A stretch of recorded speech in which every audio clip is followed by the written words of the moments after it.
Hello bachcho, let's read this question. So the question says a ball is thrown vertically upward with a velocity of 10 meter per second from a building of height 100 meter. The maximum height attained by the ball above the ground is use g is equal to 10 meter per second square. A is 105 meter, B is 110 meter, C is 10 meter and option D is our 5 meter. Okay, तो चलिए अब हम इस question को start करते हैं। तो देखिए बच्चों, इस क्वेश्चन का जो आपका की कॉन्सेप्ट होगा, इस क्वेश्चन का की कॉन्सेप्ट हम लिख सकते हैं।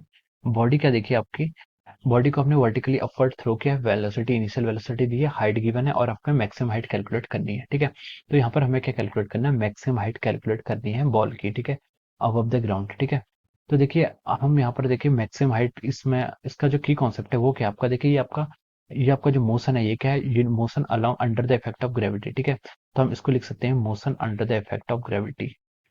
मोशन अंडर ग्रेविटी, ये क्वेश्चन का जो आपका की कॉन्सेप्ट है ये क्या आपका, ये ग्रेविटी के अंडर आपका मोशन है। ठीक है, तो देखिए इसको मोशन अंडर ग्रेविटी क्या होता है, अगर कोई ऑब्जेक्ट है, ठीक है, उस पर सिर्फ एक फोर्स लग रहा है, वो क्या है, ग्रेविटी।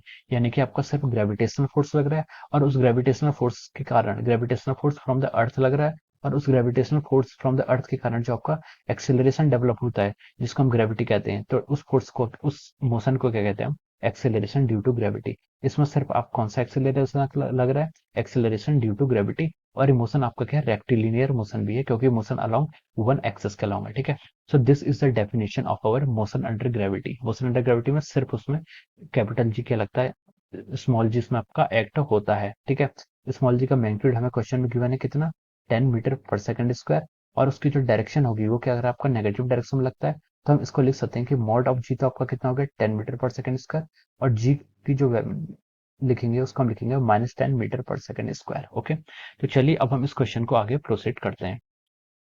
देखिए क्वेश्चन में उसने क्या बोला है, क्वेश्चन में उसने बोला है कि a ball is thrown vertically upward with a velocity 10 metre per second from the top of a building of height 100 meter. ठीक है, ये आपकी कोई बिल्डिंग है। ठीक है, this is our ground, this is our ground and this is a building. ठीक है, और बिल्डिंग की हाइट कितनी है आपकी, यहाँ पर 100 मीटर आपको क्वेश्चन में गिवन है। This is a building of 100 metre height. ठीक है, बॉल को हम थ्रो कर रहे हैं vertically upward with velocity of 10 metre per second. ठीक है, इस बॉल को हमने वर्टिकली अपवर्ड थ्रो किया और इसकी इनिशियल वेलोसिटी क्वेश्चन में गिवन है कितनी, 10 मीटर पर सेकंड है, from a building of height 100 metre.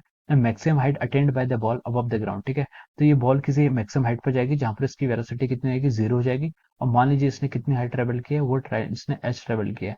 तो हमें क्या बताना है कि maximum height from the ground मतलब 100 प्लस एच हमें यहाँ पर कैलकुलेट करके बताना है।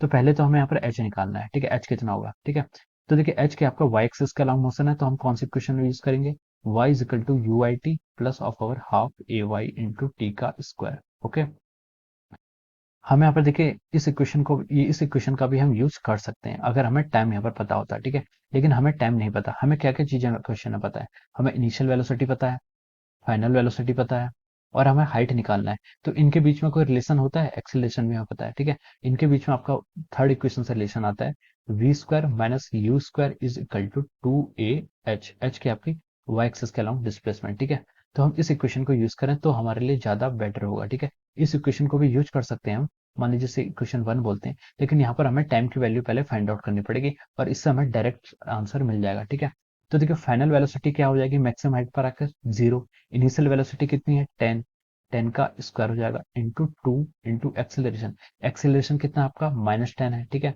इंटू हाइट, हाइट कितनी हो जाएगी यहाँ से h है। ठीक है, तो अब इसको सॉल्व करेंगे तो देखिए आपका हो जाएगा -100 is equal to -20 into h, या फिर h की वैल्यू यहाँ से कितनी आएगी आपकी 5 मीटर। यानी कि ये बॉडी क्या जाएगी आपकी 5 मीटर की डिस्टेंस तक जाएगी। ठीक है, यानी कि जो आपकी हाइट है, ये बॉडी क्या करेगी, यहाँ से हाइट कितनी आ गई आपके यहाँ से 5 मीटर आ जाएगी। ठीक है, ये हाइट आपकी 5 मीटर आ गई है। ठीक है, अब उसने पूछा था कि maximum height from the ground, तो ग्राउंड से मैक्सिमम हाइट कितनी होगी, 100 तो पहले से थी और उसके बाद 5 मीटर, तो आपकी जो टोटल हाइट हो जाएगी, ठीक है, टोटल हाइट लिख लीजिए या फिर इसको क्या लिख लीजिए आप, मैक्सिमम हाइट लिख लीजिए, वो आपकी हो जाएगी 100 प्लस ऑफ ओवर 5। ठीक है, जिसको हम क्या लिख सकते हैं 105 मीटर। ठीक है, 105 मीटर आपका फाइनल आंसर आ जाएगा। ठीक है, 105 metre is the final answer जो आपका ऑप्शन ए में गिवन है। ठीक है, तो हम बोल सकते हैं कि option A is the correct answer of this question. So I hope you all understood this concept. All the best and thank you so much.